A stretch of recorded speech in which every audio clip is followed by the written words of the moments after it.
მოგესმენთ პოლიტიკას თეასი ჭინავასთან ერთად ჩვენ საუბრობთ გლობალურ პოლიტიკაზე, რა თქმა უნდა, პირველ რიგში ქართული პოლიტიკის ჭრილში. გლობალური პოლიტიკა არის ნამდვილად ამ კვირის ერთ-ერთი მთავარი თემა და რა თქმა უნდა ეს თემა საინტერესოა იმ კუთხით, თუ რა გავლენას იქ მოინებს, ან იქონიებს თუ არა საერთოდ გავლენას. ჩვენს მიმდინარე პოლიტიკურ ცხოვრებაზე მე ვსაუბრობ პირველ რიგში მოდით უნგრეთის არჩევნებზე და იქ დამდგარ შედეგზე დავიწყოთ საუბარი ჩვენ სტუმართან ერთად წარმოგიდგენთ ჩვენ სტუმარს ანალიტიკოსი დავით ქართველიშვილი მოგესალმებით ბატონო დავით მადლობა გადაცემაში სტუმრობისთვის მე ვთქვი რომ კვირის ერთ-ერთი საინტერესო პოლიტიკური თემა იმიტომ რომ ჩვენ კვირას აღდგომა გვქონდა ეს იყო ჩვენი მთავარი თემა მაგრამ ერთ-ერთი მთავარი პოლიტიკური თემა იყო სწორედ უნგრეთში მიმდინარე არჩევნები სადაც გამარჯვება მოიპოვა არა ორბანმა არამედ მისმა კონკურენტმა პეტერ მადიარმა საკმაოდ დამაჯერებლად საკმაოდ არა სრულიად დამაჯერებლად მას ამ მონაცემები აქვს საკონსტიტუციო უმრავლესობა და შესაბამისად მომავალში ჩაუდგება სათავეში უნგრეთს. მოდით პირველ რიგში გავაანალიზოთ რატო დადგა ეს შედეგი, იმიტომ რომ ორბანს აქვს ძალიან, ესე ვთქვათ, მრავალწლიანი გამოცდილება. ეს გამოცდილება მისი მინუსი იყო თუ პლუსი იყო. როგორც ამბობენ, როგორც წესი, ხანგრძლივად ხელისუფლებაში მყოფი პოლიტიკური ძალა შეიძლება ადგილობრივ მოსახლეობას ასე თუ ისე მომბეზრდეს. იყო ეს შედეგი თუ სხვა პრობლემები დადგა, იმიტომ რომ ჩვენ ვიცით, რომ თვითონ მადიარი არ არის შორს ორგანის პოლიტიკური ძალისგან, ის მისი წიაღიდან გამოსული, ანუ შესაბამისად კარგად იცნობს ამ პოლიტიკურ ძალას, ამ პოლიტიკური ძალის იდეალები მისთვის უცხო არ არის პირიქით. მასზე ეყრდნობა მისი სამოვალ პოლიტიკური საქმიანობა ცოტა უბრალოდ მოდერნისტული და შეცვლილი სახით. მოდით ჯერ ამაზე ვისაუბროთ, შემდეგ უკვე სხვა საკითხებსაც შევახოთ. მოგესალმებით თია, მივესალმებით ჩვენს მსმენელს და ვაკი ბრწყინვალე შვიდეულში ვართ. უნგრეთის არჩევნებზე უფრო მნიშვნელოვანი თარიღები მიულოცოთ ჩვენს მსმენელს, სულიად საქართველოს ქრისტეს აღდგომა და დღევანდელი დედაენის დღე, რაც ასევე მნიშვნელოვანია საქართველოსთვის.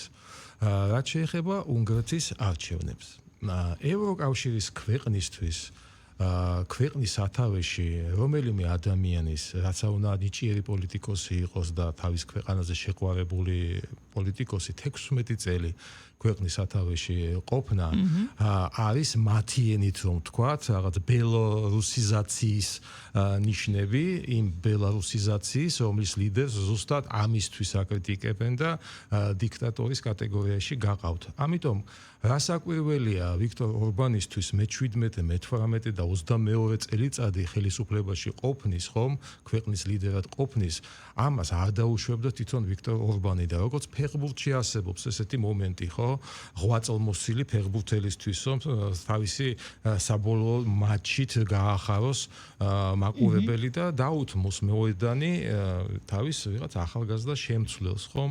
მე ეს ნიშანი დავინახე პირველ რიგში, როდესაც ჯერ კიდევ არ დასრულებულა, თქვათ, არჩევნების შედეგების დათვლა, მაგრამ ვიქტორ ორბანმა უკვე მიულოცა თავის, ასე ვთქვათ, მეგობარს წარსულში თავის თანაპარტიელს და ამაშიც დავინახე ეს მემკვიდრეობა, იმიტომ რომ დიდად ისინი არ განასხვავებენ ერთმანეთს პოლიტიკური თვალსაზრისით კონსერვატორია ორივე უნგრეთის ინტერესებს აყენებს პირველ რიგში, მაგრამ შეიძლება ჩვენ ახლა დავინახოთ რაღაცა სახეშცვლილება, რა თქმა უნდა, ვიქტორ ორბანთან შედარებით, რომელიც პირველ რიგში შეეხება იმას, მიიღებს თუ არა პეტერ მადიარი იმ 27 პუნქტიან, ასე ვთქვათ, პრეტენზიებს შესასრულებლად, რომლის სანაცვლოდ თქვათ დაბლოკილი თანხა, რომელიც ვიქტორ ორბანის პრემიერ-მინისტრობის დროს დაუბლოკა ბრიუსელმა ბუდაპეშტს,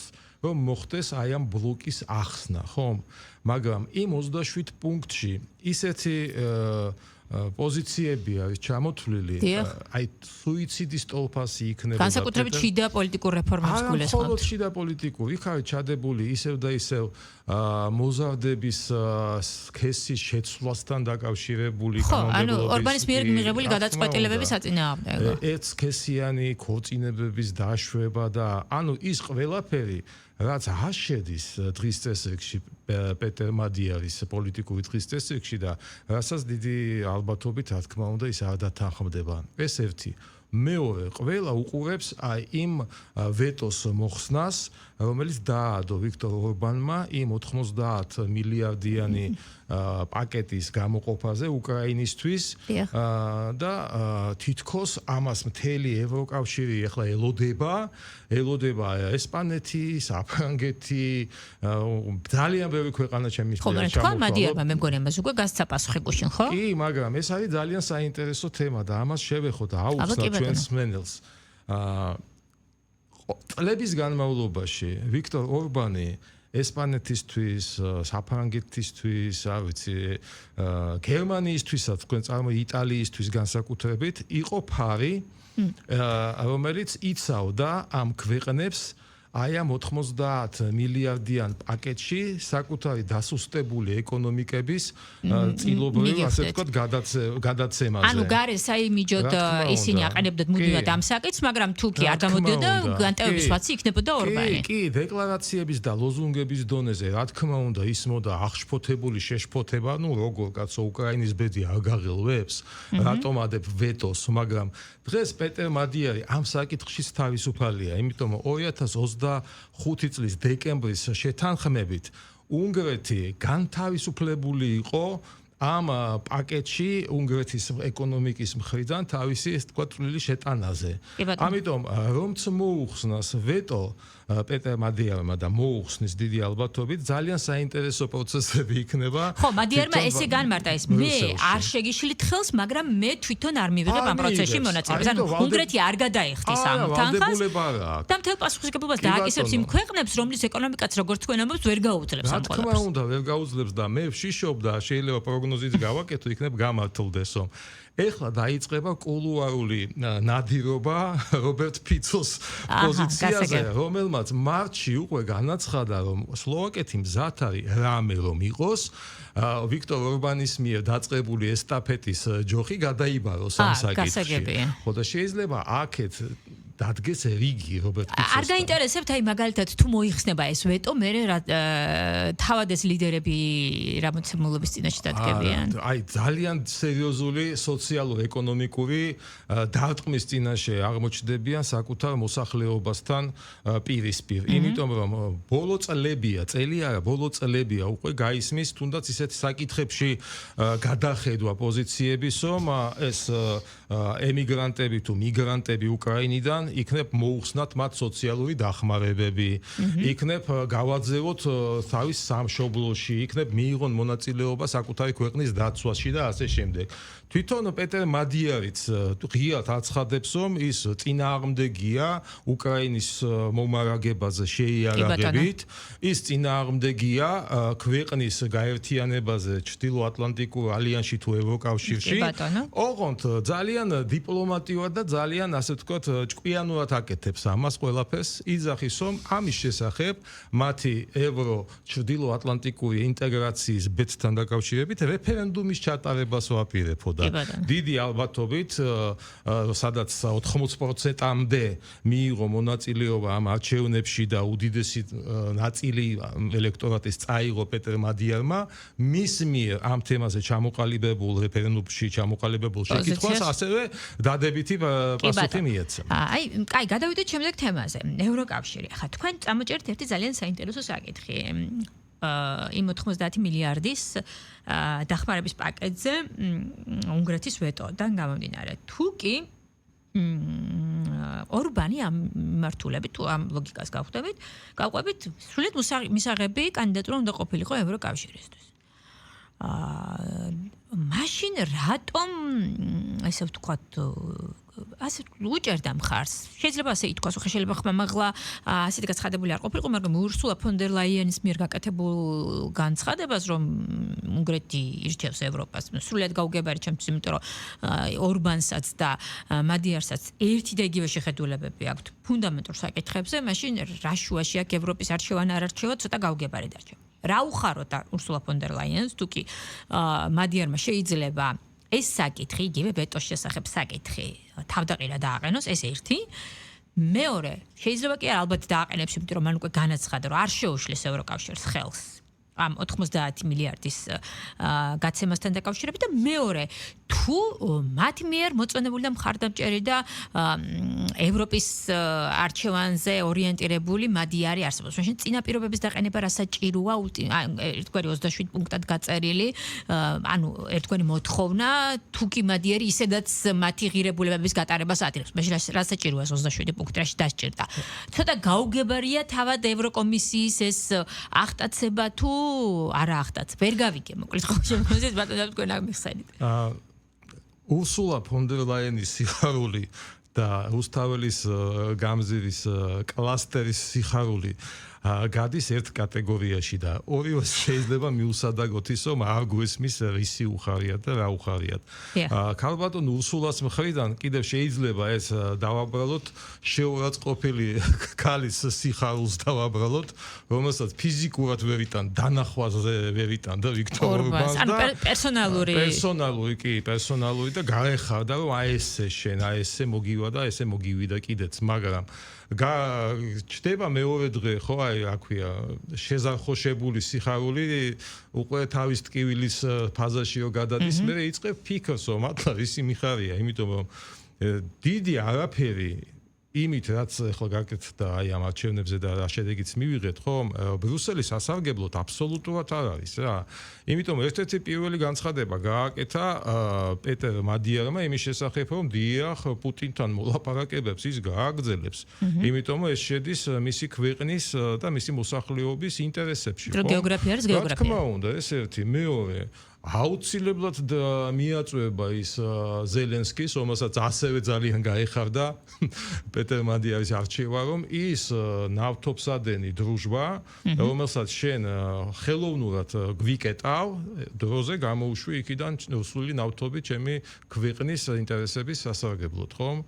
და ასევე ის საკონტროლო გასროლა რუსთაველის გამზირის კლასტერზე რაც გუშინ რუსთავის ხომ მგონი ჟურნალისტმა ამაზე მოდით საქართველოს ცალკე ვისაუბროთ. ამიტომ აი კიდევ ერთხელ ვიძახი რა უხარიათ ის რომ ეხლა პრობლემები შეექმნება მთელი რიგი ევროკავშირის ქვეყნების ეკონომიკებს ხელისუფლებებს იმასთან დაკავშირებით რომ ეხლა წავა პროცესი გაჭიანურების. აი ხომ მოუხსნის ვეტოს ამ 90 მილიარდს, ხომ? არ მიიღებს მონაწილეობას, თქვათ, სლოვაკეთის პრემიერ-მინისტრი და ამას ესტაფეტაში მონაწილეობას ვერ მიიღებს. ეხლა წავა პროცესი რაღაცა გაჭიანურების, რაღაცა თავის მართლების, არავის არ სჯერა რომ ამ მდგომარეობაში მყოფი ევროკავშირის ეკონომიკა მთლიანად და ეს ეკონომიკა განაწევრებული, ხო, წევრ ქვეყნების ეკონომიკებზე დღეს შეძლებს აი ამ 90 მილიარდი ევროს გამოყოფას, მაშინ როდესაც უკვე ტომები დაიწერა იმ კორუფციულ გარიგებებზე ომის დროს უკრაინასთან დაკავშირებით და უბრალოდ ბრმას და ყრუს არ ესმის და არ სჯერა ის რომ ეს ფული იკარგება კონკრეტული ომის პერიოდში კონკრეტული უკრაინელი და არა მხოლოდ უკრაინელი ჩინოვნიკების ჯიბეში, ხომ? ამიტომ ამას არავინ არ დაიჯერებს და ამ პროცესს არ აქვს აი ვიქტორ ორბანის წასვლით ამ პროცესმა კი არ მიიღო რაღაცა უფრო თავისუფალი განხორციელების ეტაპი, არამედ პირიქით ჩიხში შეიყვანს მთელს ევროკავშირს და მთელს ბრიუსელს და ანუ ეს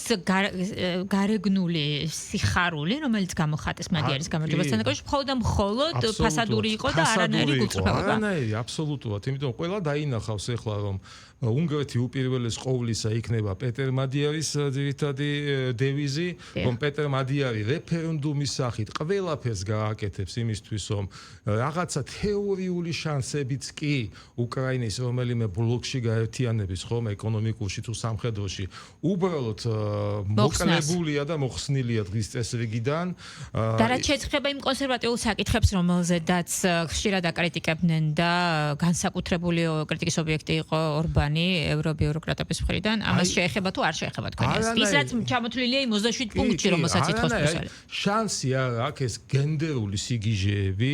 გენდერული სიგიჟეები მიიღოს საკანონმდებლო დონეზე პეტერ მადიარმა რა. იმიტომ რომ ეს არ არის უნგრელი ამომრჩევლის დაკვეთა ახალი ლიდერის მიმართ. ხო, მისი სლოგანები პრინციპში იმეორებდა კიდევაც ორბანის ამ გზავნილებს, ოღონდ უფრო სახეცვლილად და უფრო შეიძლება ითქვას რესტარტირებულად, გადატვირთვის თვალსაზრისით. ამიტომ აი უბრუნდები და ამით დავასრულოთ ეს ბლოკი, აი რისი უხარიათ რუსთაველზე და რისი უხარიათ ბრიუსელის კაბინეტებში, ხომ?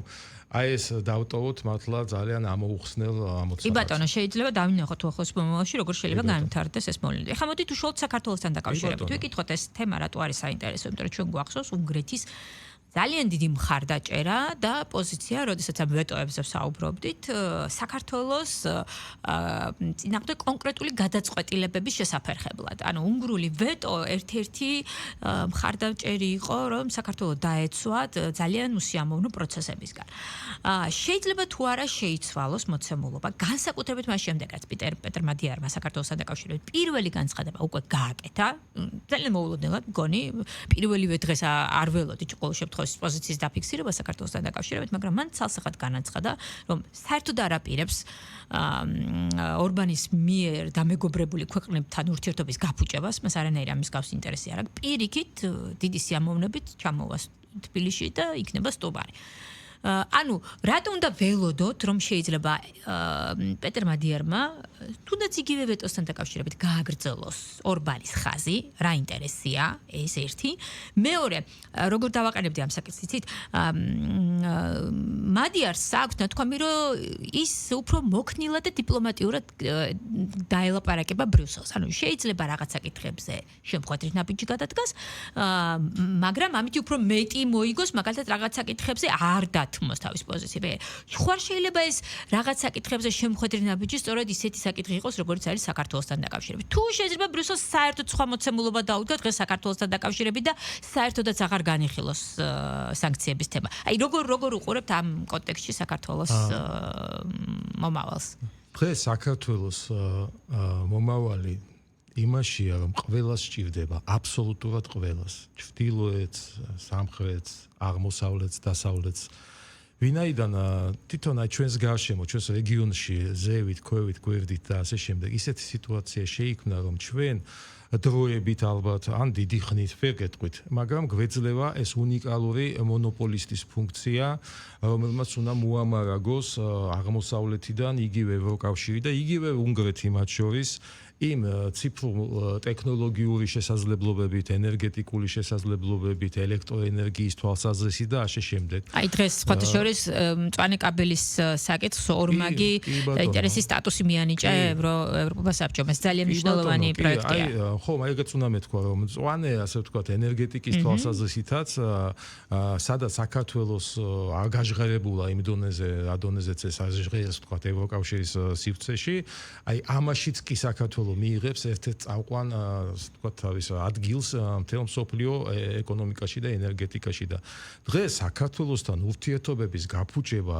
ნიშნავს აი კვერცხმდები ქათამი რომ დაკლა რაღაცა ჩიხირთმის გულისთვის აი ეს არის სისულელე რა ეს სიგულისხმეთ მადიარის კონტექსტში თუ ეს ბრიუსელსაც ეხება ბრიუსელს ეხლა რა ხდება ბრიუსელს ეს ყველაფერი ესმის მაგრამ იმდენად მძევლობაშია თავისი რიტორიკის ხომ იმდენად მძევლობაში თავისი ლოზუნგების და დეკლარაციების რომ შეიძლება ყეფა გაგრძელდეს ბრიუსელის მხრიდან მაგრამ კბენამდე არ მივიდეს ისევე როგორც ვერც ერთი ისე ფიცოს მაშველი რგოლის გამოყენება ხო არ დასჭირდება იმიტომ აი წარმოიდგინეთ ახლა 4 იყო თუ 5 იყო ხო ძალიან უსამართლო ევრორეზოლუცია ევროპარლამენტის ხო რომელსაც სარეკომენდაციო ხასიათი ჰქონდა აქედან პრაქტიკულ ჭრილში რა გადაიტანეს ну დიპლომატიურ პასპორტების მფლობელებს შეუწყვიტეს თქვათ ევროკავშირში ვიზო მიმოსვლა ეს იყო სულ მთელი აი ამ წლების განმავლობაში მათი აგრესიული რიტორიკის